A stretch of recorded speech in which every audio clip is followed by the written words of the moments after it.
And now I'd like to invite, oh, I got a big voice all of a sudden, Chief Ian Campbell from the Squamish Nation and his dancers to also share a welcome with us.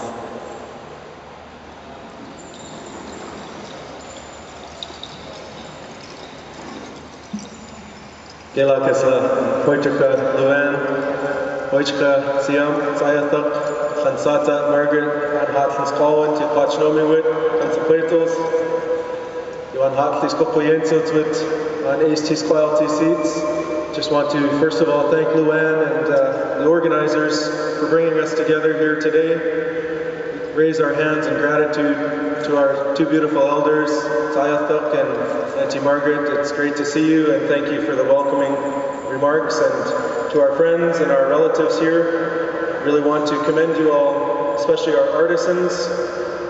Our artists draw on thousands of years of inspiration, as our elders said. Our connection to these lands, these territories, our connection to the Creator is all manifested through the beautiful art, the carvings and the paintings and the beadwork, and all the contemporary materials that are used today. So I think this is a really good thing that is taking place. Part of our shared territory here, known as Kamkamalai. This was a place of maple trees that had provided our people with tools that were necessary for us to flourish, not only survive in this part of the world, but to flourish pre-contact with European cultures. It wasn't that long ago, it was 1791, when the first ships came into these waters, and that marked a catalyst of change for our families here. And we see today that this beautiful city of ours, Vancouver, has been built atop of our Coast Salish lands, and that we continue to celebrate our identity here through our artists and through our performers. So thank you again to Luan and your team. This land is laden with mythology. All around us here has many place names that the average person walking up and down these streets really has no idea of the richness of our history. And that is something we hope to share over the next coming weeks, is to share our stories, to share our dances and our language. It's really important to hear our language from our elders, because our language is almost extinct. It's near decimation. So some of the stories of this area, these spring waters that came out of the ground just to the east of us here, it's called Squachais, and that represented a portal into the spirit world. That was a very important doorway to our people through our stories and our old connection to these lands. There are many other place names, but what we want to do is invite my family here to share a few of our songs. We're going to share 4 songs as a way of honoring the 4 directions and all of our connection to each other as Kwamach people.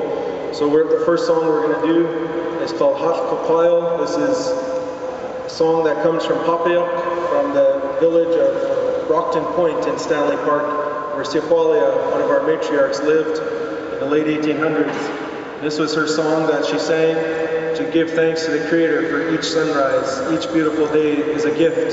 So this is Haf Kopile, the greeting of the day. Osio.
So thank you to the ladies, Hoichika, for sharing that song to represent our matriarchs, our grandmothers, particularly Cefalia, as I mentioned, lived in Stanley Park.